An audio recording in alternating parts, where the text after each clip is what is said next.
مبروك طبعا للشعب المغربي الوصول الى المباراه النهائيه، المغرب الى النهائي كاس العالم. يا سلام، هذا احلى واجمل خبر بصراحه، المغرب الى نهائي كاس العالم. وليش لا ما تاخذ كاس العالم؟ خذ كاس العالم. فخر. فخر واعتزاز وتحيه وتقدير للجهاز الفني والاداري في المنتخب مع وهبي واللاعبين بشكل عام كلهم صراحه. المغرب يعدي ويروح، ومش عيب. طموحاتك يا اخي تروح فوق، ليفلك عالي، تروح النهائيات، ما تروح دور الستة والستة والثمانية نصف النهائي، تروح فوق كابتن كرامي.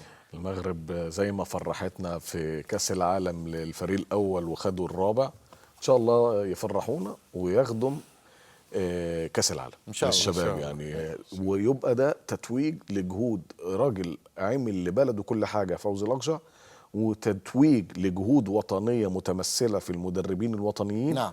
وتتويج للشغل اللي بيحصل في أكاديمية محمد السادس وكل المنظومة. ولازم تتوج بإيه بقى يا عبد الله؟ بكأس العالم إن شاء الله للشباب يعني. بفخر. المغرب بيمثلنا كلنا وقاعدين فخورين. نعم بفوز صحيح. البرازيل واسبانيا والناس اللي احنا كنا بنقول لو لعبناهم هنخسر كام. دلوقتي المغرب ما بيسميش كاس العالم ان شاء الله. سويتوا اللي عليكم يا المغاربه في كاس العالم في تشيلي. ما حتوقع هذا السيناريو بصراحه، ما حتوقع.